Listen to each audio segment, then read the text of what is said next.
Hello and welcome to the Annie Altman Show, the podcast, Season 5. Welcome to the first of the 10 episodes on the Change C. I'm so lucky to be here today with Conway Bongo. Such a great name, as an aside. Conway is a creative director, creative visionary. He's a musician. He's lived in 3 different countries. And we are here virtually, Hawaii to LA, talking about change and changing into yourself, whatever that means, and however you change into something you already are, and who knows where we're going to go here. Thank you so much for being here, Conway. Thank you for having me. It's an honor and it's a blessing. Thank you. So we met in a Lyft in LA and started talking about creative projects and music. And of course, I was telling you about the Humani, and you were telling me about things you've done in music and different stories of navigating that field. Yeah. And here we are now getting to create a podcast. Yeah, absolutely. It's amazing to the people you do meet, no matter where you go. And the fact that, I was driving the Lyft thing and meeting someone as awesome as you and having such an awesome dialogue. I remember making it my day and then coming back in contact with you and stuff and having good conversations with you. It's amazing to have those dialogues with people. Really, it makes doing the things you do worthwhile in a lot of ways. So I appreciate you and thank you for having me on. Thank you for that. I appreciate you too. And it is amazing how much something just like a conversation can shift my perspective, my mood, my own creative practices, all of it. Absolutely. Dialogue. Go on. I didn't mean to cut you off. You're good. I was going to ask you to share a little bit about yourself with the listeners, with the people watching on YouTube, about how you would introduce yourself, how you would introduce yourself on a podcast. Hi, I'm Conway Bongo. Nice to meet you. I am Conway Bongo. And like you said, I'm a creative director, and my whole entire life I've been within the arts. I've always been drawing, painting, invested in music and all sorts of things. And throughout the trajectory of my life, I always had opposition towards that. I grew up from a family where politics was very much so the forefront, and that's where I was being groomed to be put into. And I guess the rebelliousness in myself and the artist within myself was always trying to seek more, and it was always trying to draw or paint, and that was never really enforced as much as I would like it growing up. But the best thing about that is how I grew into myself in that process and finding the things I love doing and getting to the place I am now. And I'm very fortunate because I wouldn't be here if it wasn't for that reflection, so to speak. But yeah, I mean, I'm LA native, you can say, for lack of better terms, but I also very fortunate and blessed to grow up from, I guess, 3 continents, 3 countries throughout the whole process. I grew up in LA most of my life, but I was also fortunate to grow up in France as well, and also Africa, in Gabon, which is Western Africa, right underneath the equator. And learning a bunch of languages in the process, and learning what it is to be American, what it is to be French, what else to be African, and all these things at the same time. It became this hodgepodge. But eventually when I started living in America and going to the schools I went to and going through the journey of being Black in America, but also being a multi-citizen and also being an artist, and all those things are oppressed in today's day and age, still to this day. And learning that over the years, that's the best thing I would want to be, no matter what. Being Black, being an artist, being all these things is something that I wouldn't trade for anything. And blessed, that's all I can say. And yeah, I guess that's a good little introduction for myself, I feel like. You feel adequately introduced in podcast format here? I think so. I don't know. This is also my first podcast, so I don't really know the whole entire thing. So I appreciate it. I wouldn't want to do it with anyone else. I'm honored to be the first podcast. Yeah. It's nice too, especially with people who tend to be more on the quote behind the scenes part of creative projects. Mhm. Obviously, like your stuff with music is you putting out you and getting to pick the brain of people who do the directing production side of things. Yeah. It's And really fun for me to get to learn from that zoomed out bigger picture perspective on creative projects. yeah, I mean, people, we always see the face value, right? We always take things at face value. We don't really see how much work it puts behind the scene for anything creative.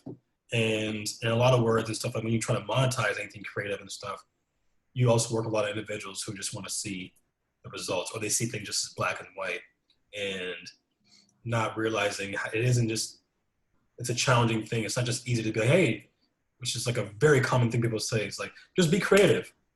Like, like, like, yeah, yeah, like, yeah, I can be creative, but there's certain things you have to put in line for yourself and even others and ask questions and to formulate something creative. That's what it is. In theory, it's a collection of ideas, and you, as an artist, are the one to translate that in a visual form, in an auditory form, whatever it may be. Um, there's a misconception there, but there's a lot of misconceptions in the creative field as well too. So In the whole world and yeah, within each of us. absolutely. And I think it was Steve Jobs talking about this. It was some video, of course, that YouTube wormhole that you go on that I found. I forgot what it was named. I think it was like Steve Jobs like predicts the downfall of Apple or something like that. But he was talking about Apple and talking about how amazing company it is, but it also talks about companies and how they start hitting this kind of inevitable downfalls because they don't put the creatives at the forefront anymore. They have the business people in the suit. Not saying there's no value to those people. There's form and function. And once you put the business people in front as opposed to the creatives, that's when people have a bunch of disdain and have like you can't sell them the same thing anymore. You see that with like a lot of iPhones. Like sometimes they just slap a new number on it and you're just like, oh, buy it. And a lot of people fall victim to it. And you see that a lot with certain kind of just entities where you feel like you're faking the funk. And personally, as a black man, what I experience when I see like certain films where it's like a all-inclusive kind of agenda, and not saying having an all-inclusive medium isn't important. It is extremely important. But when you see Hollywood kind of tiptoe and be like, hey, we're doing this because it's about money. It's not about like like giving the creative vision the time of the day. It's about making money off of that. That's why, personally, for me, why I loved the impression it had on the world of Wonder Woman versus Captain Marvel. And I'm not sure if you're familiar or if you watched it yourself, and who the watchers maybe are, but like Wonder Woman was so powerful for, and I can only speak for myself, of course. I mean, I would love for you to chime in too. So powerful for women and little girls all over the world about being powerful, but it also didn't shove it down your throat, but like, yeah, it's about this, that.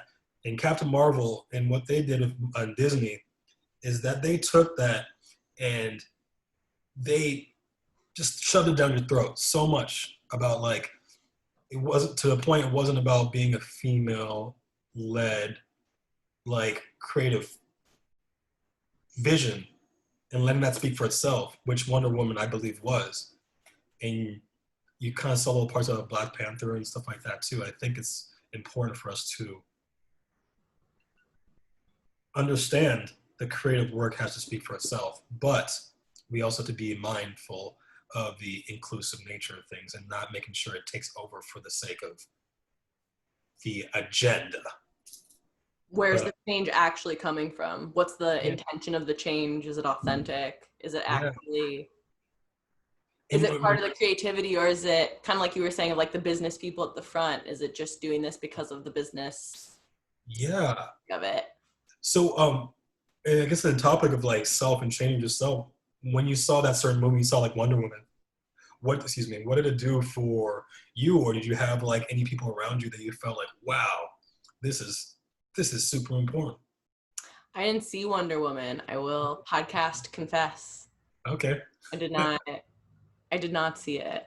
I Gotcha. do definitely notice and feel a difference in seeing, what movies or songs, what things are popular in media, and how, like, what people are sort of talking about, or what is the sort of new normal, the new norm, the trend of what we're celebrating here. And I really have felt that experience from the perspectives and the identity labels I associate with, of where is it that this is, oh, we're making this kind of movie because we haven't had this kind of movie before, or not in this way, or where is it like, oh, well, if we make this movie, it'll sell a lot, we'll get a lot of dollars from this because we're acting like we're changing, we're acting like we're about self-empowerment and inclusivity and blah blah blah, when really it's another psychology, marketing, Yeah. manipulation to say. And some of that too is me getting very, like, going down the rabbit hole of being overly jaded about media and representation and how skewed all of it is in terms of the actual populations of things. And I do also have times where I feel very excited about how much it's changed and how much it's changed in a short period of time. Like things like the Bechdel test, and looking at, okay, well, like, what were movies like 10 years ago, 20 years ago, 50 years ago? Yeah, I absolutely. do also with art love that as a way to, it's like almost like art tracking humanity, to see what is in vogue, what's the trend, what are we talking about here, what are the themes, and Yeah. also what is the art seems to sort of, and it's a fun paradox and change where on one hand, art and creativity is like, you're being weird, that's so weird, All you're right. pushing the envelope, being strange. And at the other hand is like, wow, you're so cool, you're making art, this is like gonna set this new trend or this thing, like fashion trends, and then other people start Yeah, doing it. absolutely. I mean, it's funny because I think what we spoke before, like a little bit about, is that when we come into this world, we sign up into this script that we are was never agreed to be part of, and how that tries to train us into being drones, and trains us to look at creatives and being fun and being strange, being the enigma that humans are, is looked so negatively. But the reality is that creatives in that regard, who just don't let that affect them, how they change the world in so many ways. And just in general, I can't just say creatives, but because we were all creative in some kind of past capacity. Totally, everybody is. And creativity and creatives can also be put on a pedestal in some ways, or people can say, kind of like you were saying at the beginning, of like, oh, just create on the dime, just like, that's Yeah, your job, right? Do that thing. yeah, yeah. Do that. Or like, Do oh, that your little. life must be so X, Y, or Z because of this. And in Yeah, the do that same little way trick. that we do that about any sort of identity, job, action thing people are doing, and then we're like, okay, well, we're gonna make all these assumptions based on. Absolutely, absolutely. And it's it's fascinating to say the least, because we're trained to become these people, and we're not rewarded for being these creative individuals, which the best thing you can be is your damn self, right? And especially coming from, living most of my life and coming from LA, I would say, yeah, I want to say most of my life, my whole life, but in LA is where so many people flock to LA to make their dreams come true, which is one of the best things about LA, because it's a collection of so many dreams and ideas, and people also stepping away from whatever lives they came before to attain that, which is amazing. Sometimes, though, you see, like you said, that kind of marketing, and see that kind of world that it kind of attracts, is that it tries to leech onto those aspirations and make you become this certain kind of, just box you in, and take away the best thing that is about yourself, which is the individual, and turn it into something that they want it to be. And I guess it kind of goes into the whole agenda thing, Nicole, and not letting how the creative work speak for itself, or your work speak for itself in general.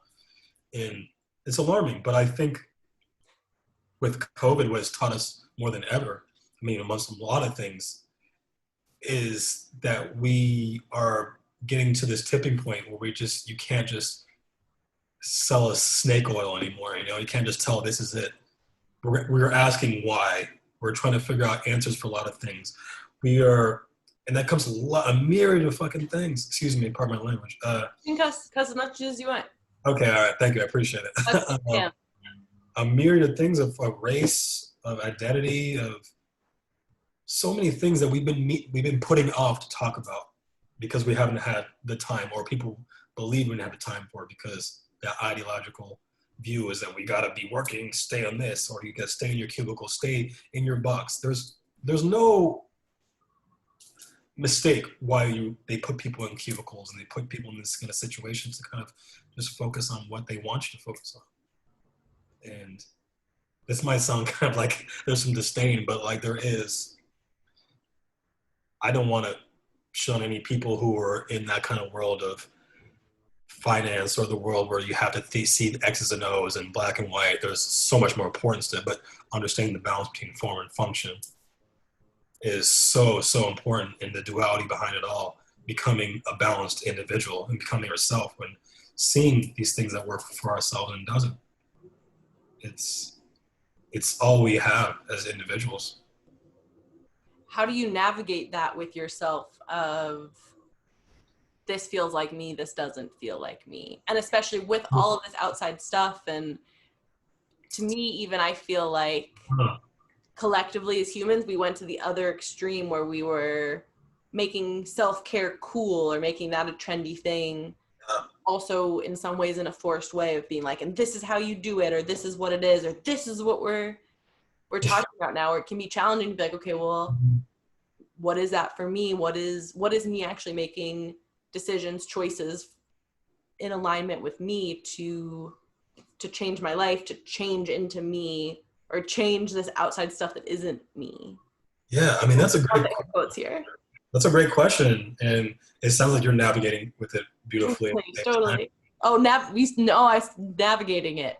Yeah, well, navigating. I guess it's elegant, no matter how we do it. It's the fact that we are navigating and we're seeking to do that is beautiful in essence, I guess you can say. But for myself, I think I've always kind of learned at a young age, and I think I was always kind of come with some opposition of just feeling, like if it just feels off to you, then maybe don't seek it. But not saying that, there's a thin line between finding uncomfortability and knowing that you can grow from it than just uncomfortability from just how you feel it and stuff. And I guess you can never fake the funk. But for myself, I think it kind of all just kind of goes down for constantly being curious, because I know the more I'm curious, the more I'm seeking, the more it's going to elevate myself as a creative individual. But also at the same time, having a routine for myself that I know I can take care of myself no matter what, starting from when I wake up. I go into the 30 minutes of meditation, the 30 minutes of my chanting. I'm a Nichiren Buddhist. I'm not sure if I outlined it before, but we chant. And then after that, I do my brain games. Elevate, it's a great app. I'm not trying to promote anything like that, but I use that to kind of get the brain working, getting going. And then I do my workout. And then after that, and this is all in a fasted state because I practice intermittent fasting. And I think what I do in those moments, those couple hours, set me up for the rest of the day, the mental bandwidth I have to be a constant seeker in finding things that inspire me, finding things that make me a better creative, a better individual. And when I have my work day, I can implement all these things so much more, so much faster and so much more efficiently because I've done the work previously for myself, and I don't have to, be like a chicken running with my head cut off. But I think it's just routine, but also constantly being just curious, just constantly just finding things that, like, it can be something basic, just what what is the fuel, and that inspires you to keep on creating, which I think for a lot of artists is just we a lot of people would tell us to just, hey, just be creative and stuff, but not realizing there's these little things that we look at all the time, every day, at any point in time. Inspiration comes from so many sources, but it doesn't come in when you want it to. It comes whenever, you can be in the shower, and and you can be wherever, but also just understanding being the conduit of that is the most important part. Do you feel like that inspiration comes from inside of you or from outside of you, from some combination of the two? Wow. That's a great question. I mean, I have no answer to this one because I go back and I land usually on some combination, and sometimes it feels like it leans one way more than the other. I ask because I am curious. For another of the C's. yeah, I mean, I think it's a combination. I truly believe. It's like, what does the you mean here, right? You're talking about Yeah, wisdom and that practice. Wherever you go, there you are. yeah. I guess I can also kind of just chime in too in my practice in Buddhism in general.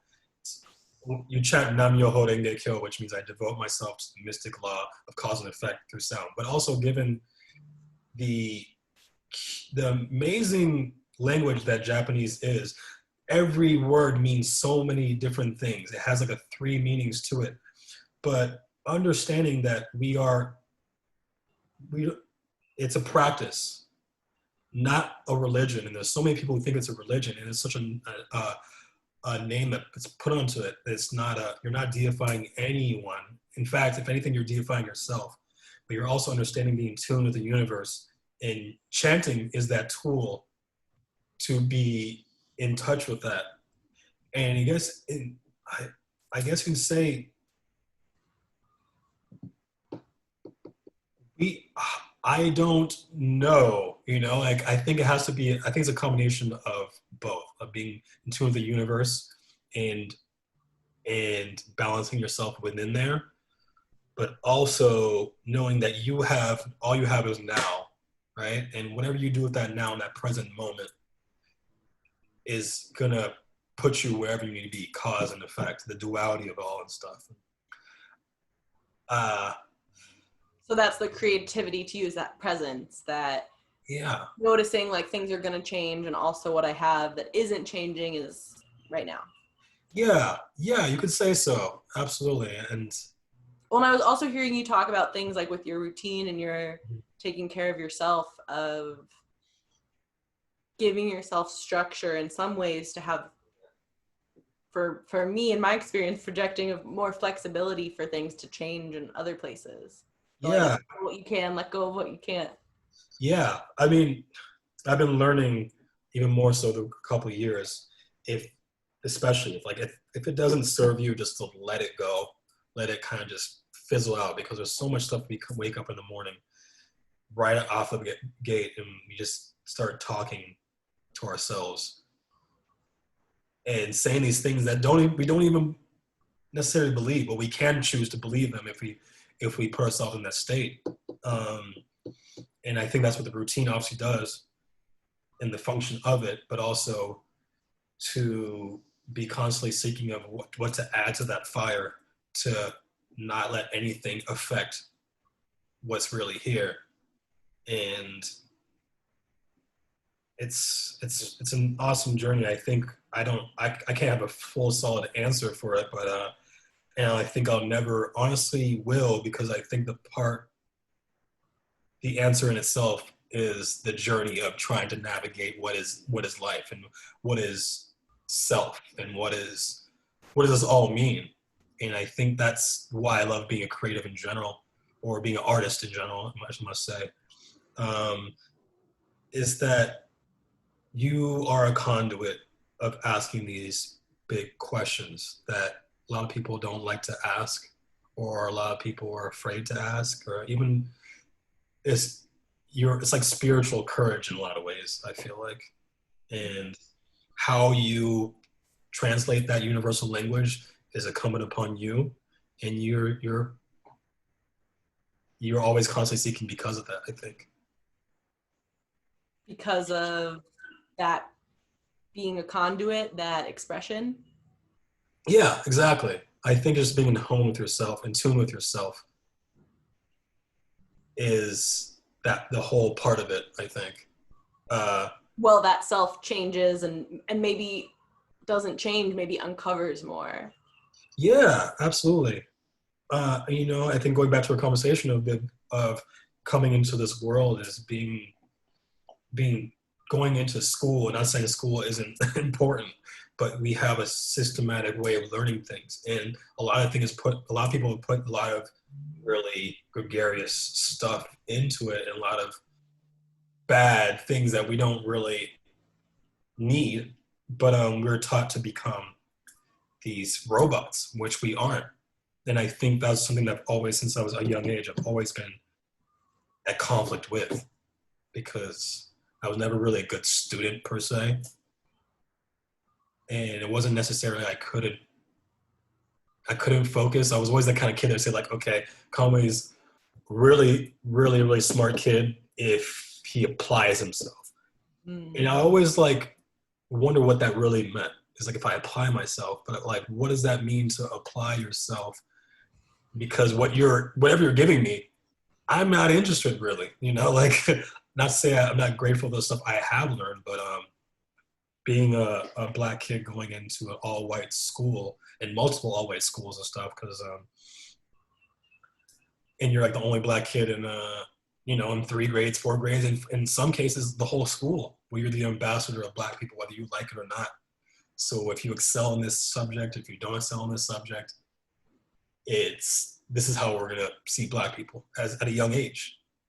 And how you like how testing goes in the fact there's so many things, and I I struggled a lot in school, because I was also not dealing with school and like in that, but I was also dealing with what it was to be a black American, black kid, black French citizen, black African citizen, all these things at the same time. And this is how I was dealing with the conundrum myself, was through the arts.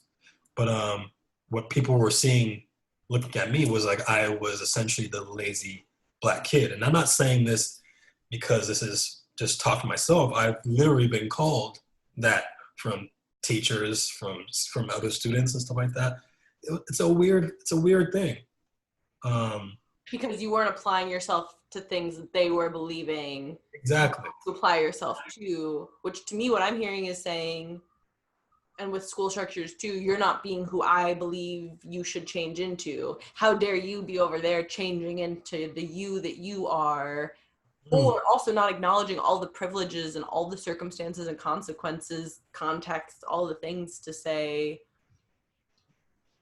maybe this person is objectively going to have a more challenging time changing into uncovering, accepting themselves if what they're surrounded by is not having support for that self, not having similar models to scaffold your learning about yourself on. And like part of yeah, media too, and talking so much about representation mattering, like going back to, you bring up Wonder Woman, being again, like where did these seeds come that then someone to you is like, oh, this person isn't applying yeah, themselves. And yeah. then too, like that being put on you to be the ambassador Mhm. of like, oh, I'm here representing black people because I happen to be the black person in all of these grades.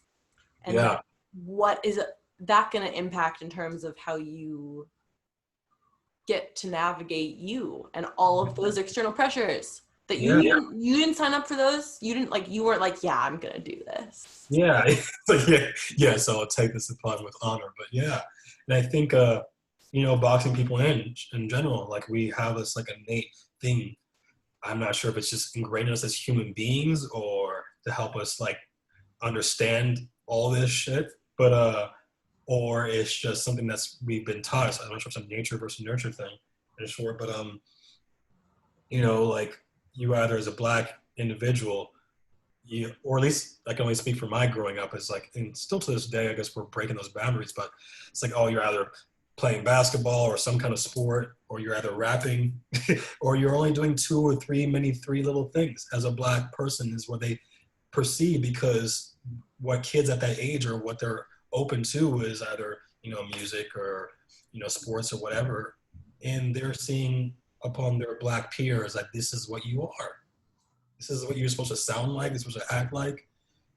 And funny enough is like how sounding like and acting like wasn't I didn't fit those boxes that they wanted me to in a lot of ways. So it's kind of a conundrum. It's an enigma to a lot of people because I hear this all the time. I didn't sound Black, which didn't even make any damn sense because what does a Black person sound like to you? And you start thinking about that historically, what we're supposed to look like. You go from blackface, you go from what we're supposed to sound like, and it comes out to music, or it talks about how hip hop or something like that, or rap was going on in the 90s and how it was so culturally relevant that Black people were supposed to sound, this way. If you didn't sound this way, you aren't Black, which is fucking crazy, and then kids are dealing with this and putting this on their Black peers and putting on this other peers, not can't just speak for Black people, putting on, Hispanics, they're putting on Asians, they're putting all sorts of that. It's a big, big issue that's started from this long way. But well, and that's got to be relevant. I can only imagine the context of who's saying that to you and when, both like who that person is and where you are in your own personal development, or like when you're a student and it's a quote, it's an adult, it's a teacher, it's someone in that position versus a peer. Yeah. I can only have teeny conceptualizations of what that would be like to have a white person tell you as a Black person what Black people sound like, and you're like, hold on, like, can we step back from what you're even like right. What are you saying here? Right. I mean, also, like, it's not even talking about like, I'd love to ask yourself too about the, identifying as a woman, and like what people were doing at a young age too for yourself too, because it doesn't just stop with, being Black and stuff. It becomes a whole all-encompassing thing of people, how women should sound like or what women should be doing. And I think we're just scratching the surface on that too, especially now. Is there something you dealt with like during elementary school and beyond, or was always kind of like a Yeah, I mean, I can speak from that lens of identifying as a woman and using the podcast as an example of how many women names are there versus how many male man names are there that are the something show. And how skewed those statistics are compared to gender breakdown in the population. Yeah. And I mean, honestly, I can't pretend to know that I know all the gender pronouns and stuff like that. I'm still learning and stuff. And also been trying to kind of also be very flexible, understanding it all, because it's a lot, because, you're unlearning a lot of things that you've just grown to learn. And of course, that's also for a lot of people growing up when it comes down to systemic racism and sexism and stuff like that too. So it's not like I harbor any hate. I can understand how it's it's a learning process. So I can't pretend to know the gender pronouns and who identifies, or assuming who identifies and stuff. But I do know how it feels.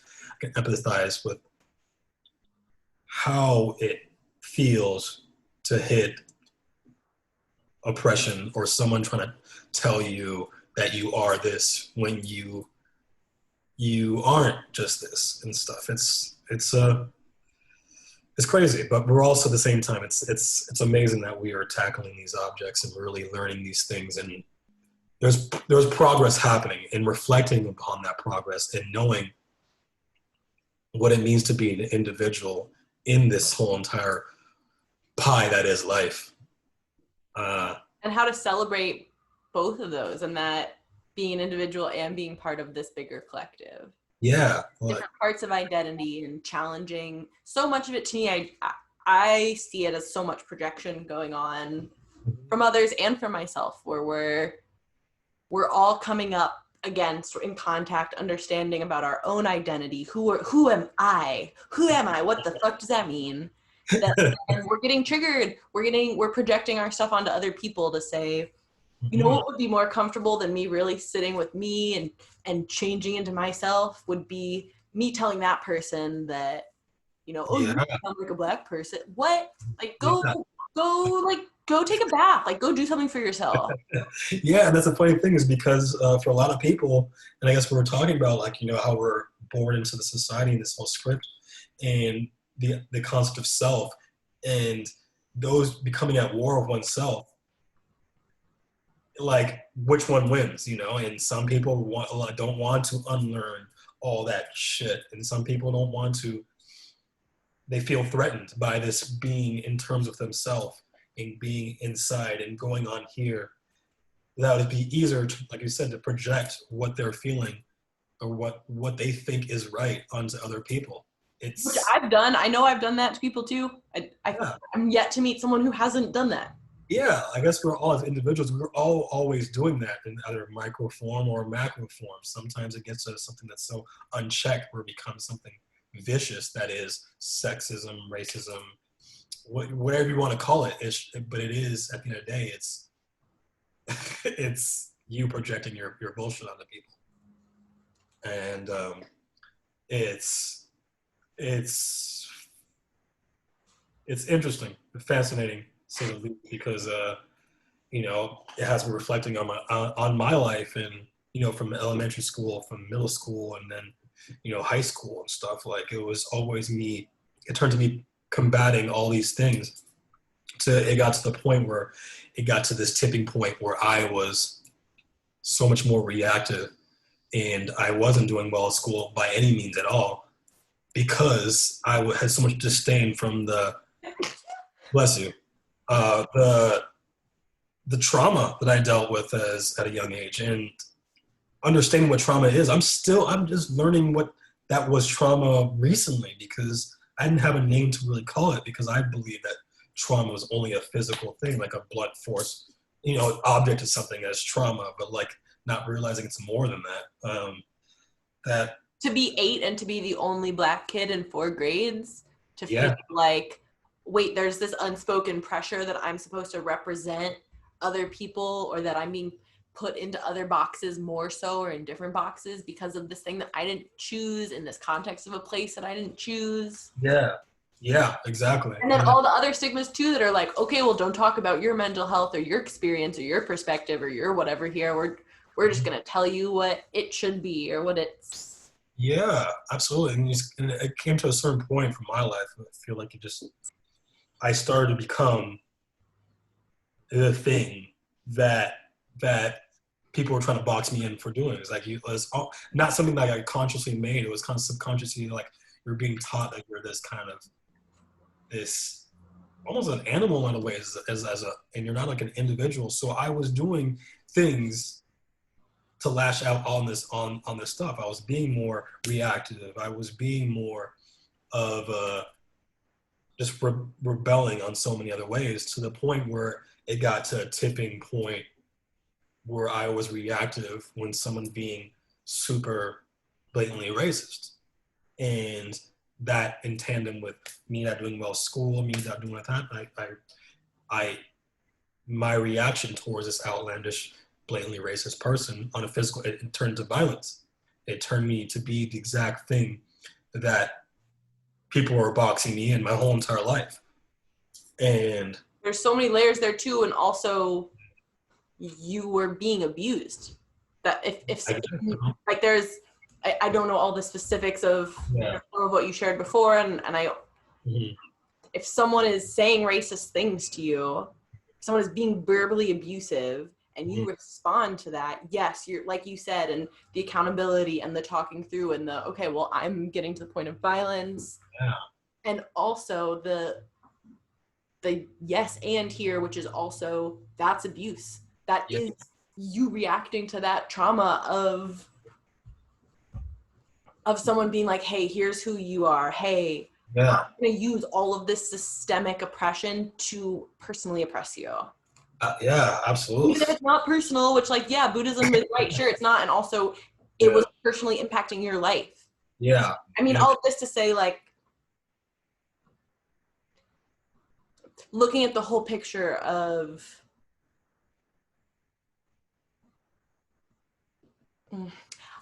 I know sometimes I can take it to the extreme of like, well, I'm so zen. Oh, I'm doing my Buddhism practice. So like, I can't be angry ever. And coming more, sometimes anger is the reaction, quote unquote, the right reaction, the loving reaction to be like, hold on, this is unacceptable. This isn't okay.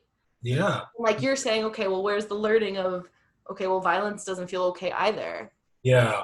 Yeah. I mean, of course, you know, when you have those situations, you know, when you are punished for, you know, your anger and stuff like that, of course you learn. Of course we learn from uncomfortable situations and stuff. And I guess finding the balance of it all and stuff. We are human. We are, there's no doubt about that. And we talk about the Zen Buddhism and just in general and meditation like that. The idea is navigating and mastering our emotions as opposed to having them control us or trying to control them, because you can't control the the potential of the human potential of what anger can do to us, what, you know, joy can do to us, what, you know, so many things can, uh, we can't box in these things. We see them in primal forms, and you see them in animals too, and they're more primal and that stuff like that too. But you can't really box those things in. The more you try to do is that you're trying to inevitably fight against the forces of nature. And I think we become so we can have the counteracting effect of us be like, I can't be, like you said, we can't be angry, I can't be this and that. Like, yeah, you can to a certain degree. It's like, but you know, it's a tool. You have to find a way to use that and use that energy to put it towards something else. And that's not self-deprecating. That's not going to just take away from yourself. And that's something I learned at 15 years old. You know, I'll like just acting out on these things and being implosive as opposed to using alchemy, you know, like turning this and making that instead, taking that poison and turning it into medicine, which is my practice. Nichiren Buddhism talks about a lot, is turning poison into medicine. And so much of creativity is that too. And how do I take this and yeah, instead of having this anger go into violence, how do I accept this fuel, this emotion, like you're saying, this tool, yeah, into something that actually feels like me, like beneficial to me. I would say, yes, violence is part of life and within all humans. And also, to me, it's helpful to go back to babies or imagining two babies interacting. yeah, What is their impulse to physically lash out on the other one, really? yeah. It's crazy because you see those kind of. I'm sure you saw that video of the two. This is kind of right when the George Floyd situation happened, and you saw the little kids. It was maybe, I think it might have been a video even before that, but it became even more popular because of it. So it was like a black kid and a white kid, and they're just like walking down the street and they see each other, they're like, oh, my friend. And they like run towards each other. It's like the most beautiful thing you would see. And how much of this is learned and how much of this is just, you know, is just part of us. And we don't really truly know that. But the one things that we can't control is that, you know, how do we learn from here? And you know, I am very grateful and blessed. Whatever happened in my life and me eventually going to the places that I went to, being very fortunate and like really looking at a place of gratitude because it shaped me to the person I am today. And I wouldn't change that to the world. You know, I wouldn't change that for anything because there's so much more understanding there. And there's still much more understanding, you know, to come forward. But also being aware and joyous and happy for the rest is to come. There's so much more stuff I'm going to learn about myself, and it's a beautiful journey. And accepting that as opposed to thinking that it's just like, you know, this pessimist lifestyle that some people have, this existential crisis that some people have too, that some people are having, you know. Also, understandably. And that perspective is a game changer, has been for me, of saying, wow, I'm excited to see how this goes. Let's look at things that have happened and how, wow, I get to watch what continues here. And you said the word allow, and I've been curious how much of this is changing into yourself and how much of it is allowing yourself.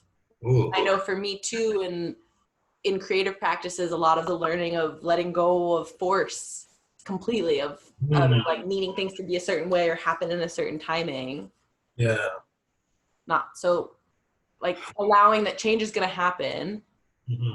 And so rather than like forcing this to change into like, well, this is who I am and I'm going to change in this way, Yeah. to allow the changes. And like you're saying, the watching it unfold, the being grateful for, wow, this came up, this whole experience happened, all of this. Okay, what did I learn from this? How do I take that learning with me? Hmm. The hero's journey circle where, okay, like shit hit the fan, I learned, Yeah. I came out a more human. Now what? Yeah. I Like you're mean, never, it's not like that was the first or last time that you encountered racism, I'm guessing. yeah, of course, of course. I mean, I'd love to actually talk about that even more too. Yeah, please, whatever you want to share. Um, but to answer your question first, like allowing yourself, and I think it's the interesting balance that you deal with every day. You're trying to find those kind of little things of like which one's allowing myself, letting go, and which one is forcing the change. I think it kind of comes back to for myself is going back in that feeling. If I feel like this is not the right trajectory that I'd like to put myself in, or that I just don't like it, I'll change it, or like I'll look into like what can I do to change it. And the same thing comes with letting go. It's like if this is fucking up my day, thinking about something so simple from the day before, then I gotta do something to change that as well. But also the change is also letting go. And I think it kind of goes down to that routine or what I can incorporate to that routine that can really, have me let go. Or A even lot of honesty too, I'm hearing, not bullshitting yourself, not gaslighting yourself, not forcing yourself to change into something. yeah, absolutely. I think of course adapting is like the key word there. We're constantly in a state of just adapting to what we like in our environment, what's going on and stuff. And when I was um, talking about just lashing out and becoming like more, reactive and more physically violent and more implosive, and then I ended up really me going into military school, all boys boarding military school, and that whole environment was completely different than anything I've ever experienced, probably to this day. Um, and I can't speak for anyone who's been there for prison or anything like that stuff because I haven't been. I've been to jail before, but I've never been to prison. But the experience there was very uh, it was odd, peculiar to say the least. But as black man going into that school, military school, the black people would chill with the black people, the white people would chill with the white people, the Asians would chill with the Asians and stuff, and but we were also put into companies, Alpha, Bravo, Charlie, on. I was put in a company called Headquarters. Actually, pardon me, I was actually in Bravo before, and then I was into Hot Headquarters. But Headquarters was probably the one that was known to be like the most strict, and they had the most values because they had the strictest kind of ones. So they put me into the drill team, which was basically spinning rifles and doing all that stuff. That's none of that shit I wanted to do. Like, I wanted to be like, I wanted to do hood rat shit with my friends. And so I was in drill team whether I liked it or not. It was spinning rifles, and then this had a more rigorous program where you had to wake up at 5 o'clock in the morning. I didn't want to wake up at 5 o'clock in the morning. I didn't want to spin rifles and the fuck, like I didn't want to do any of that shit. But whether I liked it or not, that was the environment I was put in. So eventually it got to a point where I was rebelling so much, but the program that they have there is that you get demerits, like, I guess you can get demerits at regular academic schools, right? Like you get detention and stuff like that. But our form of that demerits was you either had to march them off or you worked in the mess hall, which was basically the kitchen where you're washing dishes. And every demerit you had, it was like 15 demerits would be like to get rid of 15 demerits off of like one little thing of not like cleaning your room or something like that. That would take you like 2 hours just of cooking and cleaning and stuff. Like just not even get off 15, it would get off like 8. So you had to you were very severely punished for those things. So adapting to that and realizing there's consequences to these little things. So things I'm always forever grateful for is like, you know, making my bed every morning. Like every time I wake up, I guess to the point where I feel weird doing that because you would get severely punished for it. And I'm very grateful for that. But adapting towards that environment was instrumental to the person I am today, and not realizing at the time because it fucking sucks. but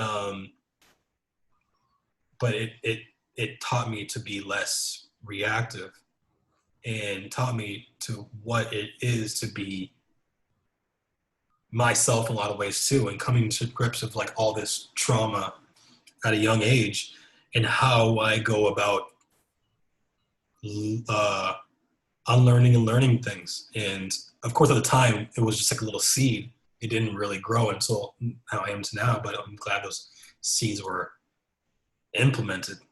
You know, it means all the world in retrospect. In the bonds I've made through that whole process, you at the end of the day, when you graduate and you finish, you create a brotherhood with all these people, even though they're black, white, even though you have these crazy, weird, racist in a lot of ways, actually many ways, what I'm talking about. You became friends with these people, aside from the differences and stuff, to where I think I encourage these dialogues because of that. And I'm not as reactive now. I can talk, I feel like truly, and this is, I'll finish with this. There's a stigma I feel out with black folks too, is that with racism, systemic racism, that some people believe that,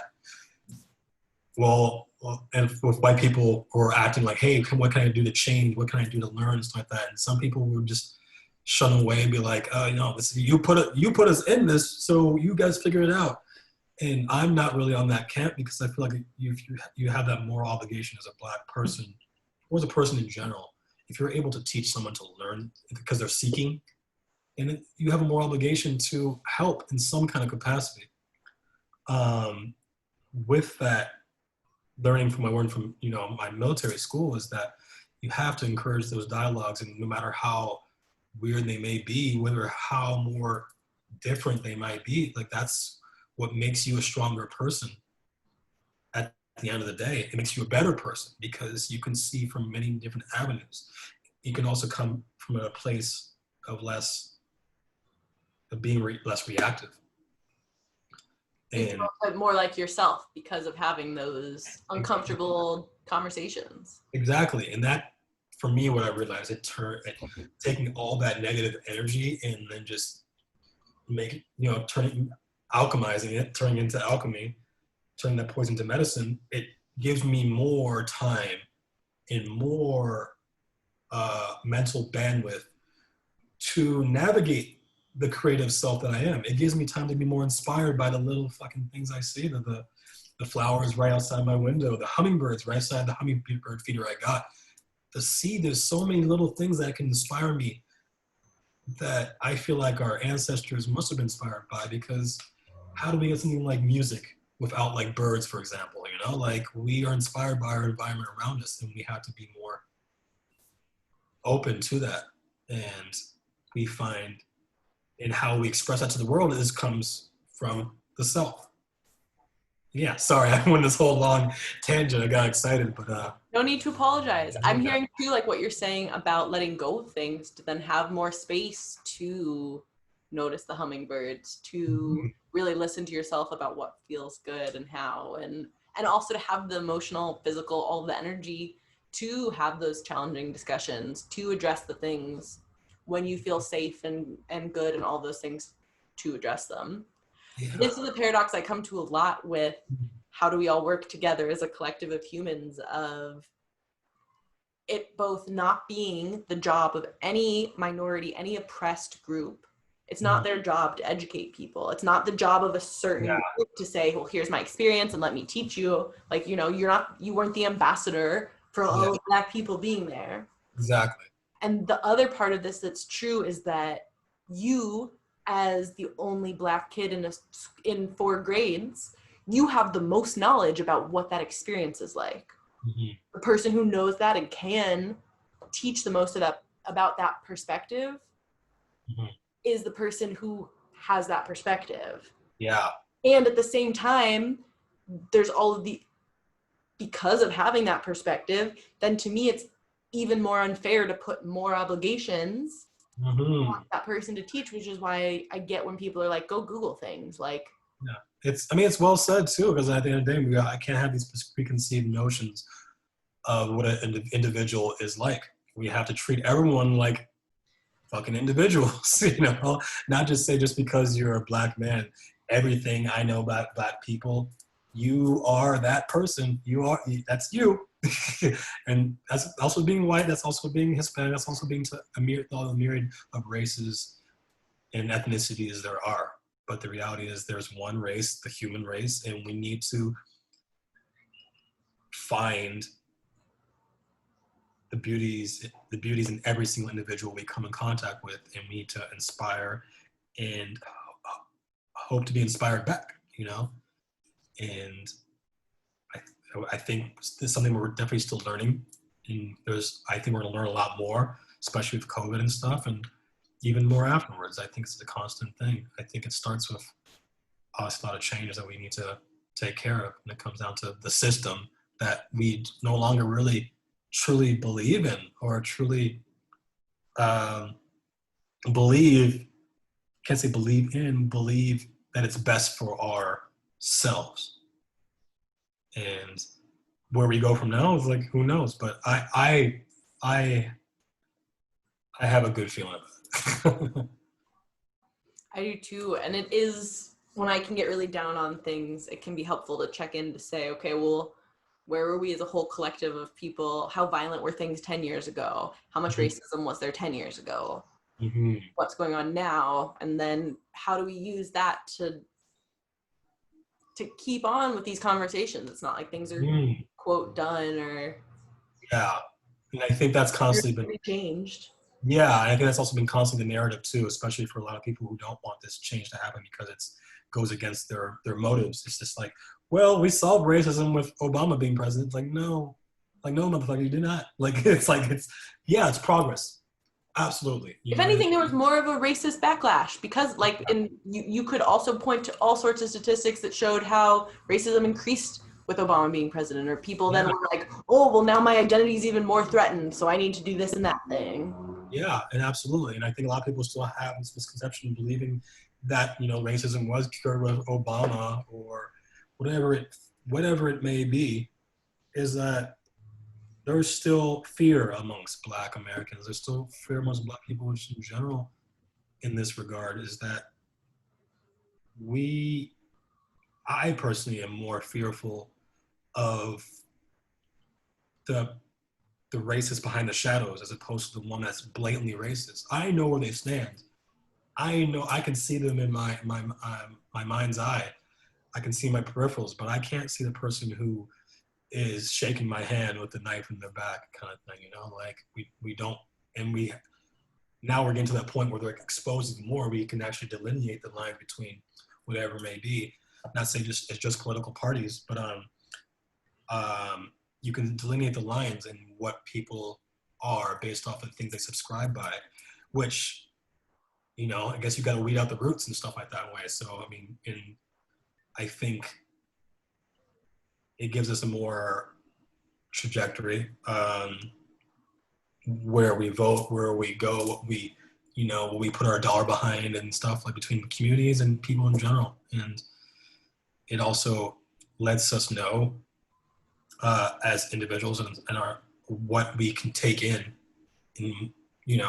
or what we allow ourselves to take in and push out. We have a mental bandwidth, we have a spiritual bandwidth, I believe. Well, spiritual bandwidth, I feel like it's everlasting, it's infinite, but our mental bandwidth, our vessel, is our body and our brain. It's like a battery on our iPhones or whatever phone you have. Like, you can only use a certain amount of it. That'll take up your day or your week or your month, and we have to tread carefully, but also be bold enough to know that this percentage is, is what I need to put it towards. But do you feel like in that how you make those decisions and those choices for the See Right Before This one,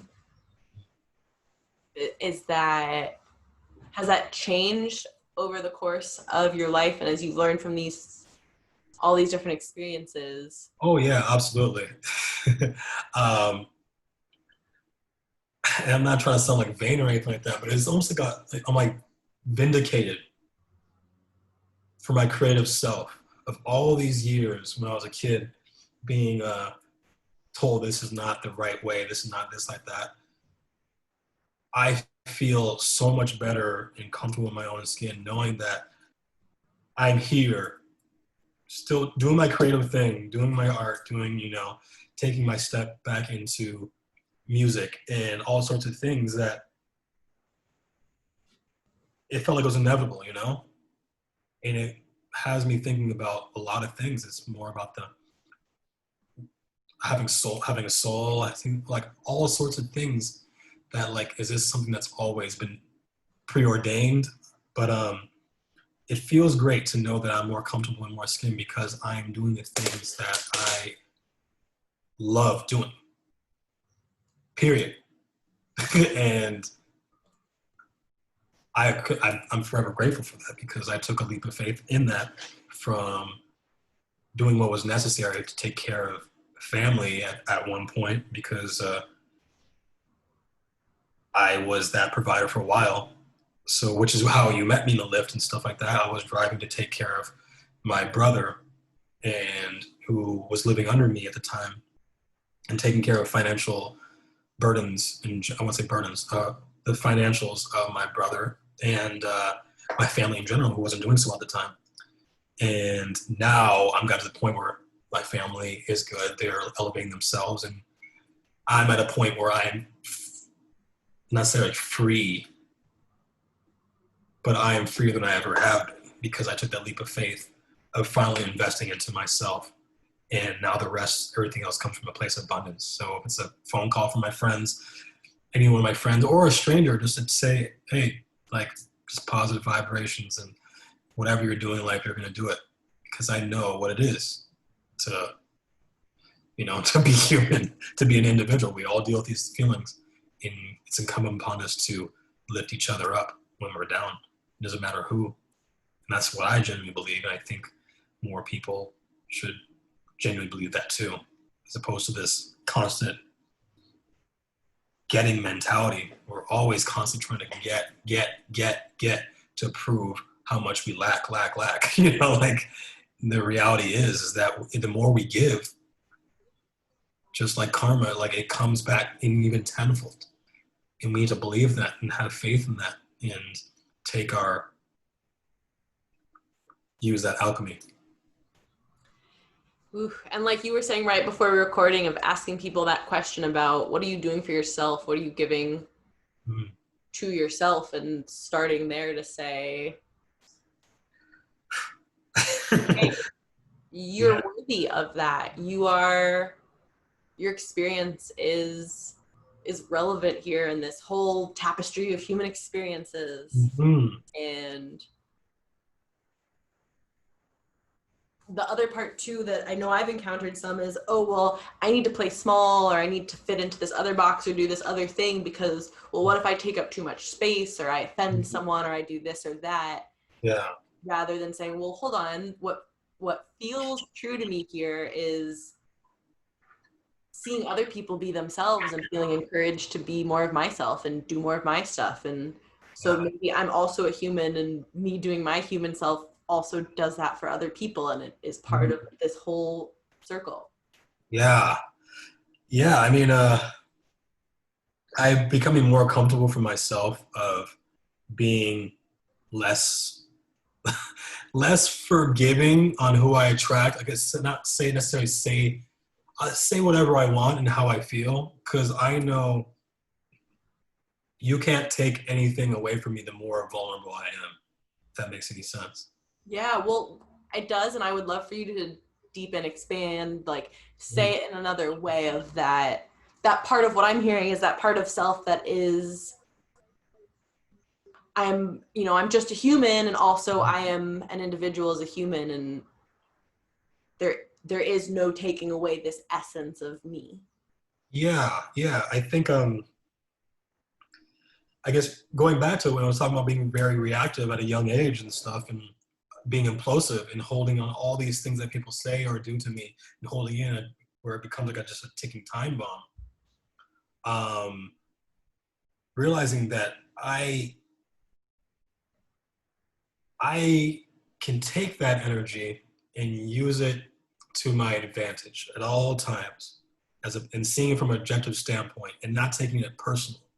Because the less I take it personal, the more I can see things with a broader spectrum, a more 2020 vision. And again, it takes away from the mental bandwidth, but at the same time, it also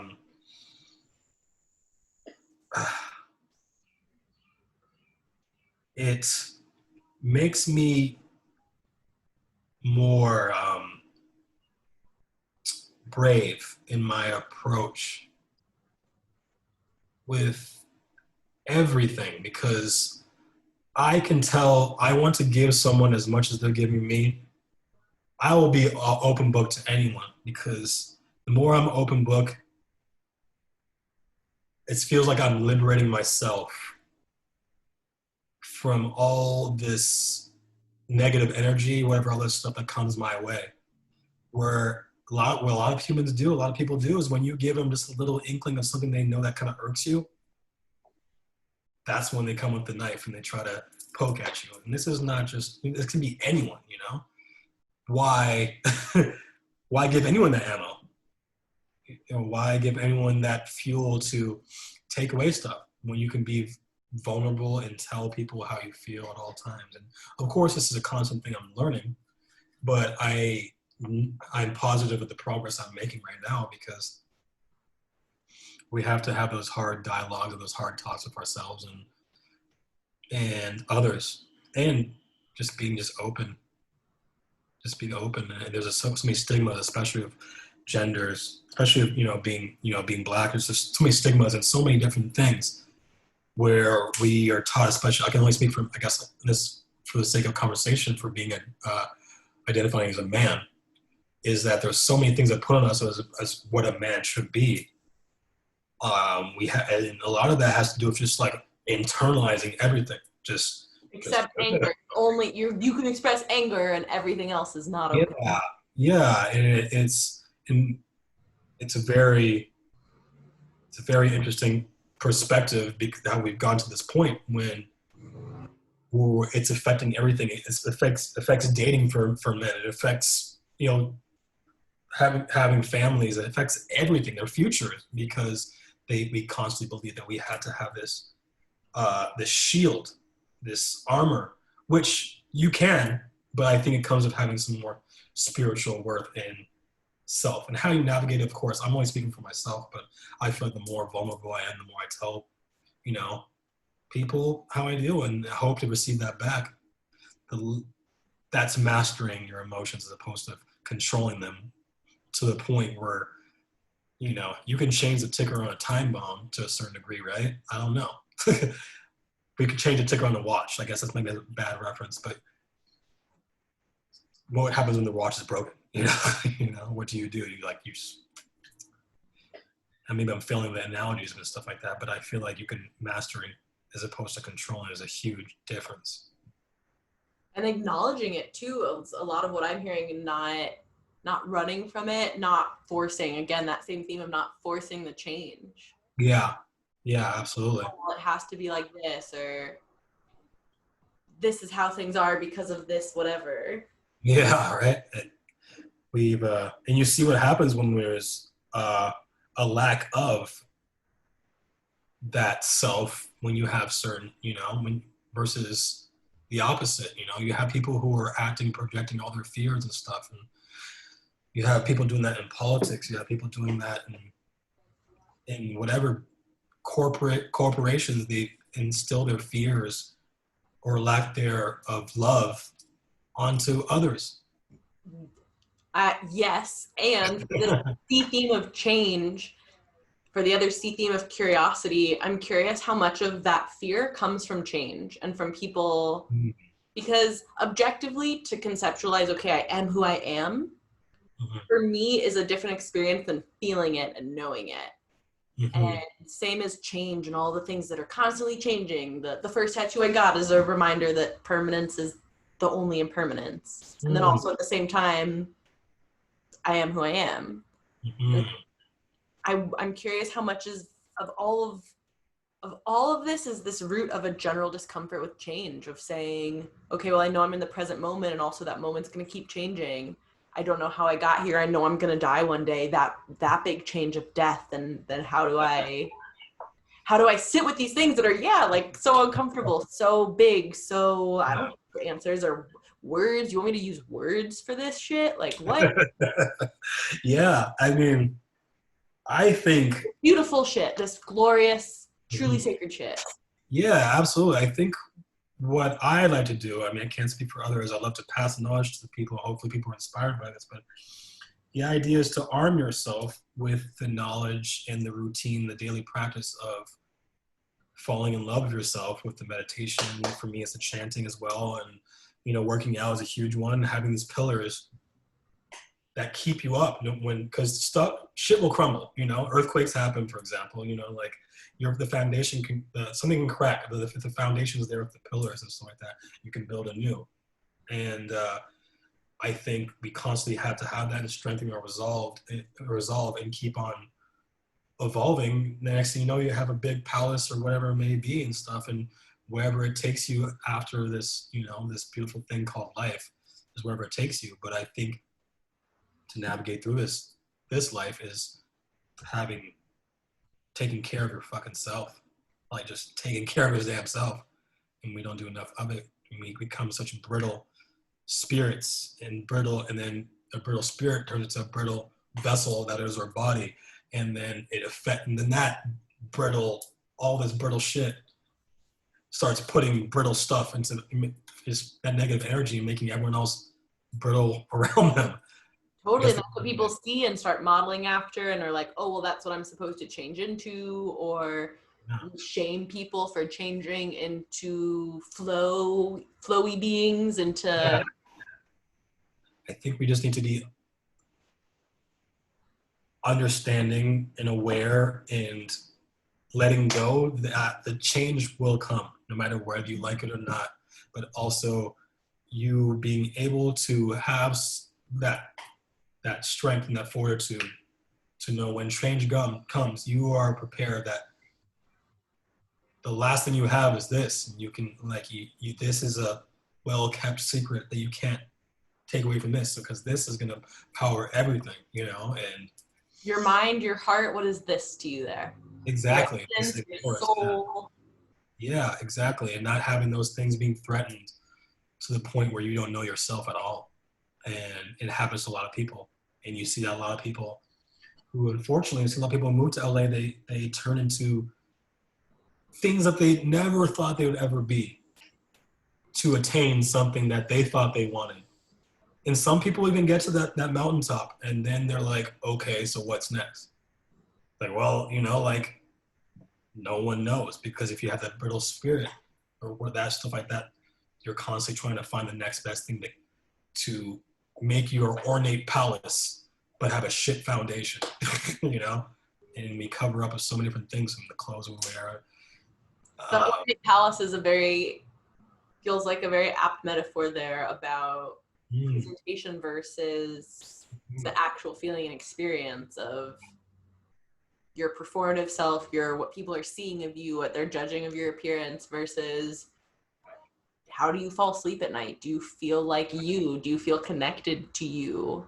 And also something I'm connecting here too in a new way is, or like in my understanding of it, of part of strengthening that connection to myself and that part of me that is unchangeable is to navigate with more fluidity and also with more fun all of these things that are constantly changing, all externally, that then also, for some more irony, are helping me to align more with myself. Like we were talking about with your experience with military school, and then that contrast showing you more of you. Yeah, absolutely. And going to you said, the word that really stood up to me was fun. Like fun. It's a word that we don't use often anymore. Like I can't It's remember the last just time I heard. best. Yeah, like it's just like fun. Like having fun with yourself, having fun with others.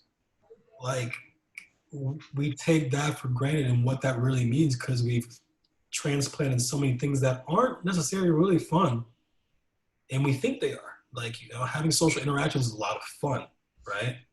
But we've also put a lot of, embellishments on it to think that, again, like a place like LA, where it relies heavily on social structure, but people are also having trouble finding their own tribe.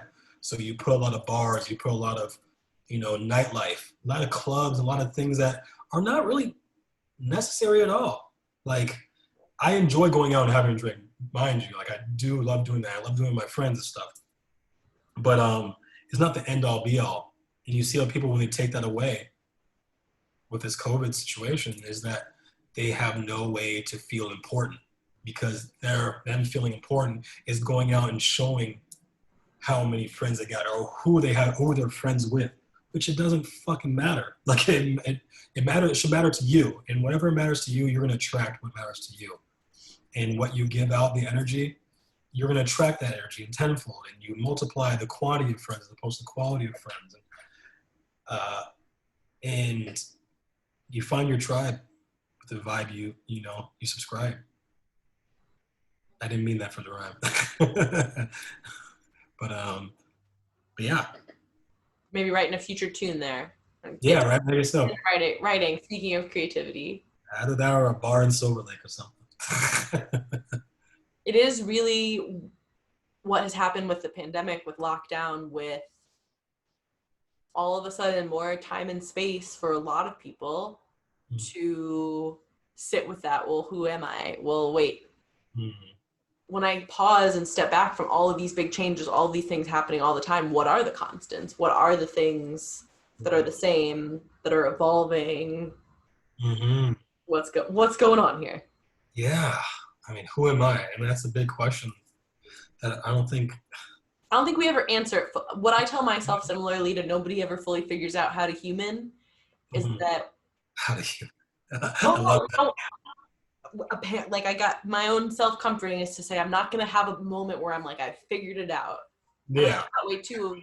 There's not gonna be a moment where I'm like, this is exactly who I am and this is my identity, and like, yeah, hooray for me, I figured it all out. But I'm not learning anymore. I'm not growing, and I'm forgetting that this goofy paradox of this whole thing of, yes, it's wherever you go, there you are, and also that you is changing, is constantly growing and decaying at the same time.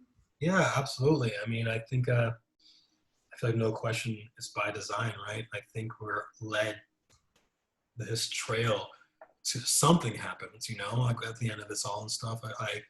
I don't believe that just nothing happens, or who knows? I mean, I can't speak, and I just really can't say. But we don't get to know.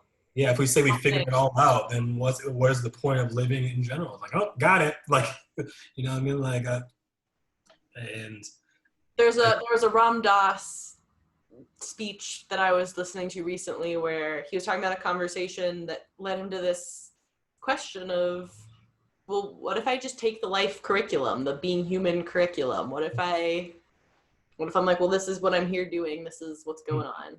Yeah. Right. And I think that's funny. It's funny you mentioned that because we do have those curriculums out there. We have those very rudimentary, just stick to this, and this is the box you're going to be in. And a lot of people spend their whole entire lives working this way and not taking enough chances on themselves because they believe they have to stay in this box, and not realizing they're also filling someone else's bank account above them and above. Not saying the money is everything, but instead of doing that, why not take all this potential that you have, putting it here and investing into whatever you're passionate about? There's so many things that people are born on this earth and as kids that they want to be, that they completely go the opposite trajectory until they go at the end of their lives and they're just on their deathbed, they're around the people they love, and they pass on the knowledge of like, hey, I wish I did this, I wish I did that. I don't want to be that person to say, I wish I did this, I wish I did that anymore.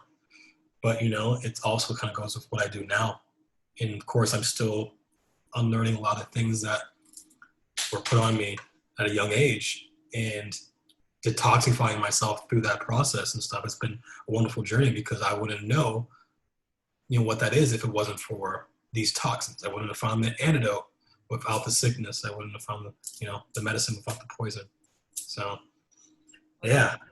I love that too, as navigating based on, okay, well, I know death will happen. I know this change. Mm-hmm. I know people who, like, one of the main regrets of life is people saying I didn't live a life true to me. And so how do I deal? Just one of the biggest questions of being human. How do I do that? Yeah. What does that mean? You fucking adapt.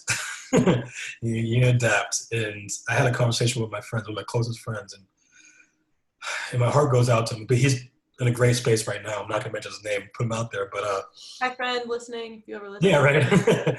He was just God struck when this COVID situation happened because he was convinced that his career was over, and the career he worked in his nightlife and stuff, and the event space. And of course, it's hitting. I'm not going to say it's not all peaches and cream, but it has hit a huge. It's been crippling for that. But what the human condition has is the ability to adapt. You're going to find a way to do this, but it all kind of goes up with your perception, and you got to change whatever's here, because if you don't believe you can change it and use all the knowledge you've learned to create something different or better or more sufficient to you, then you've already lost, man. Like, you've already lost, and you have to change how you talk to yourself and how you circumnavigate that, because I know there's probably a lot of people out there in the event industry who are already doing it, and you don't want to sell yourself up for failure and have that trauma to feel like you just have it. Maybe this is also telling you to go to work on something completely different. You don't know unless you try to adapt to what's here and what means most here to yourself, and we don't do enough of it because a lot of people would rather sit there and have a mental breakdown over trying to figure out who they are. And because it's terrifying to find who you are, and not saying that it isn't, but it's something you can't avoid. You shouldn't avoid, at least, Yeah. My experience avoiding it has certainly created more suffering than it has minimized. Is that right? Yeah, avoiding myself, then to me, that's part of avoiding life, avoiding other people, and everything being a reflection. The more I'm avoiding that, then what I'm avoiding all of the things.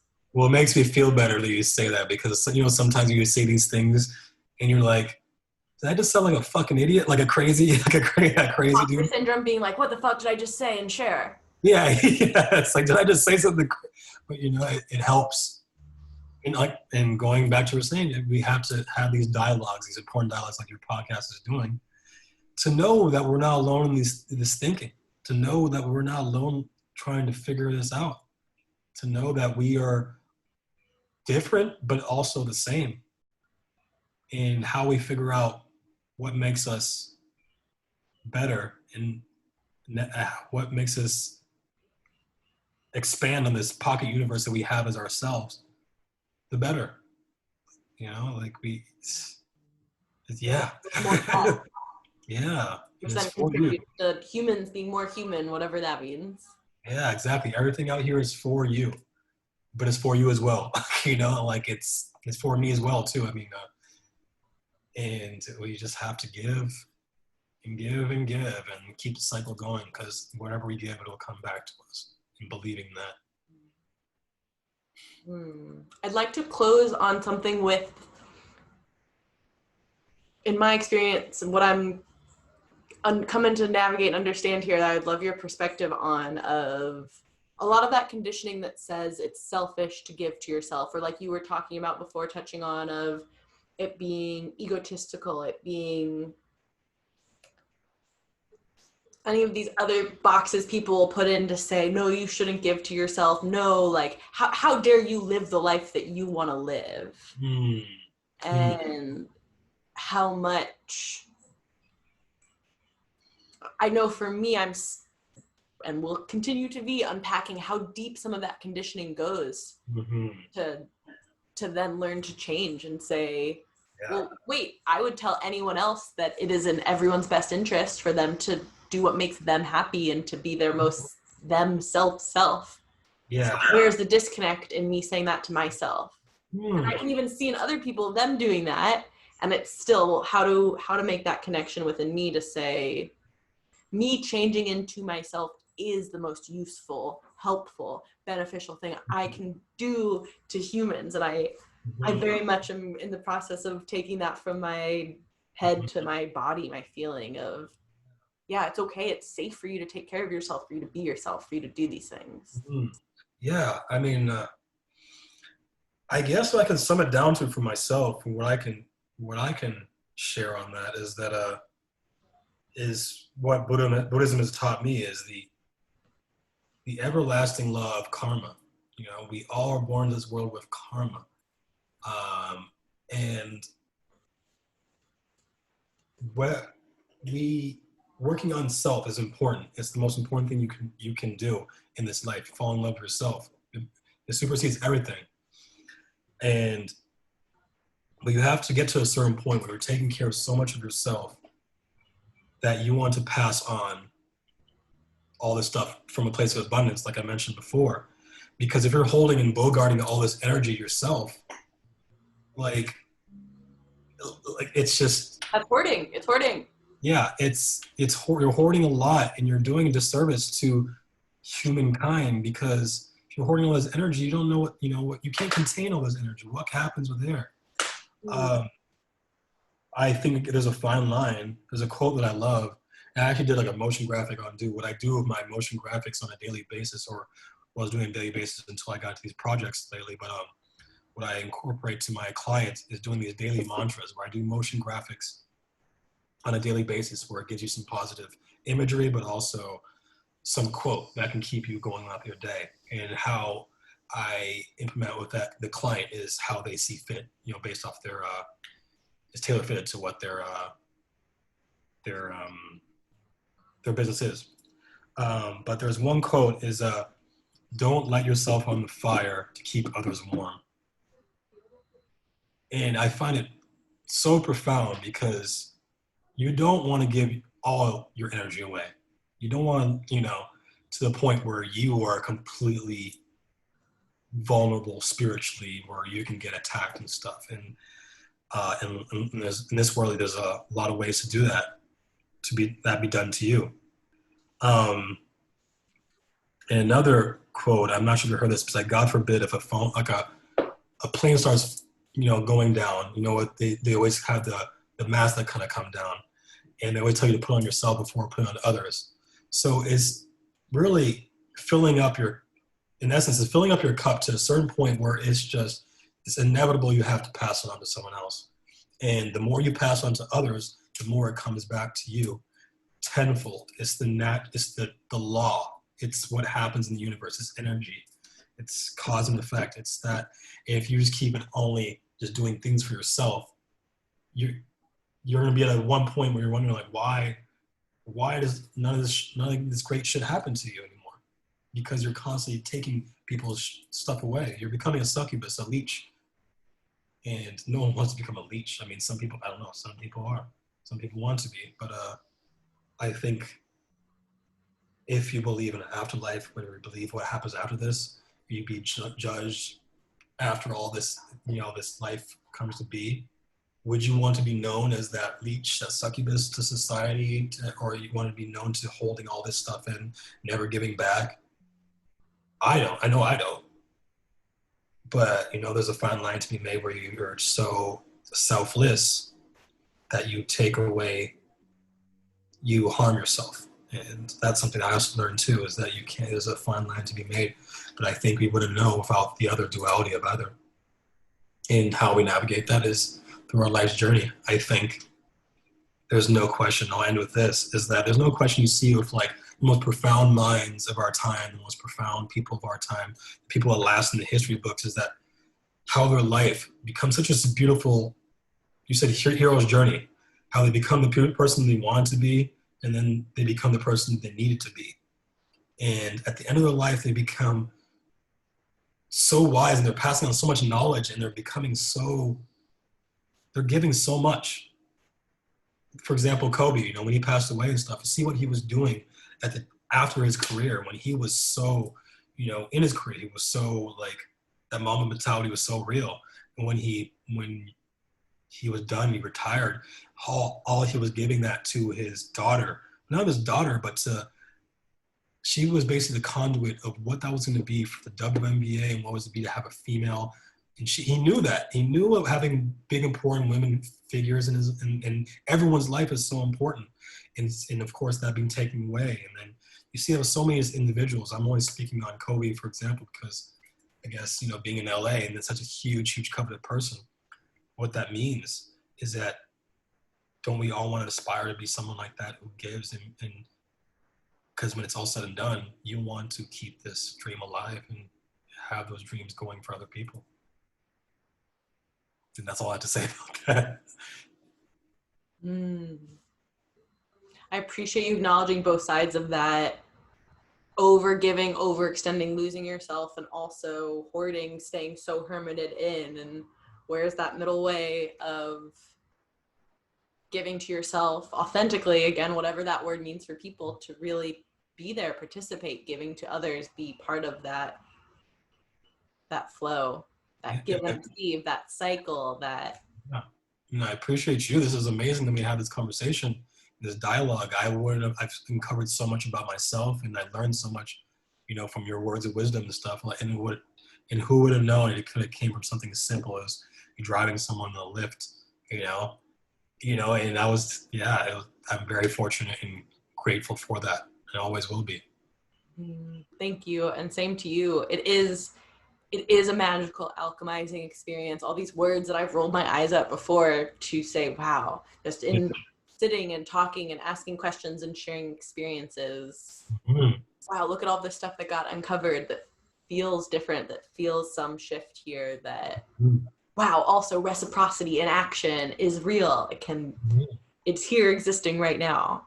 Yeah, absolutely. And you're taking the action, the right steps to changing not only your karma, but other people's karma and keeping the dream alive, really. So it's something that I commend, and I wish you nothing but the best of blessings on the future change series and beyond, the whole podcast and all these things. It's amazing. It really is. I wouldn't have opened myself up as much as I have if it wasn't for this.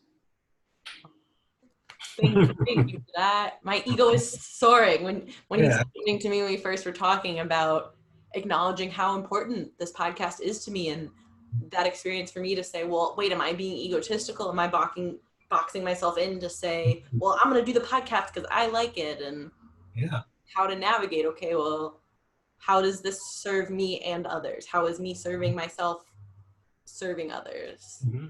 And the reality is that it's serving yourself because you love doing it and you love it. It's something you want to do, and you're attracting the individuals you're attracting.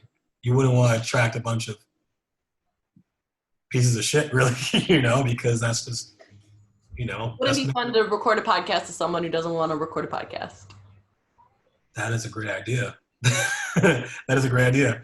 I take back everything I just said now, because I feel like maybe you should encourage that. And going back to what I was saying too. Oh, I think it wouldn't be fun if it wasn't fun for someone. It wouldn't be. Oh, I thought you said it would be. I'm like, oh, maybe I take it back. But who knows? I mean, I can't.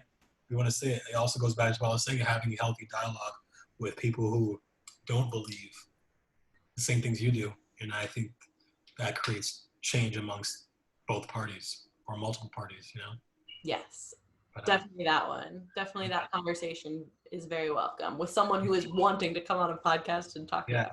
Yeah.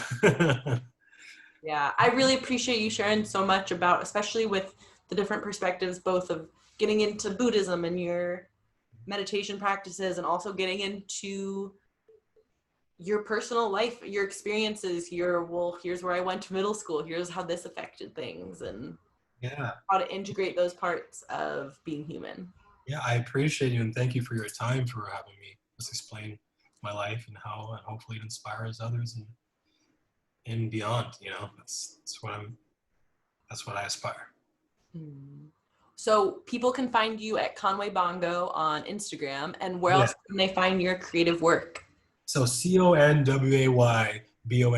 at Conway Bongo on my Instagram. In the process of actually creating my website again, wasn't the right wasn't tailor fitted to me. It wasn't you. Speaking of you, you're changing Exactly for what I you. mean. So in the process of remaking it and coming back, I have so much content that I had to put on. But so stay tuned. But follow me at Conway Bongo. That is actually my name. It's not a stage name. It's really my name. I'm really excited to see the rest of the continuation, the evolution Yeah. of your creative journey as well, and to have you on the podcast again. And I Thank really you. appreciate you Yes. coming and sharing and being willing to change, and also being willing to be you for, again, things that I'm learning to say not sarcastically. No, I love that. Peace and blessings. I love it. Thank you so much again for coming, for your time, for Thank you. sharing. Of course. Of course. Thanks for tuning in, and thanks for being you.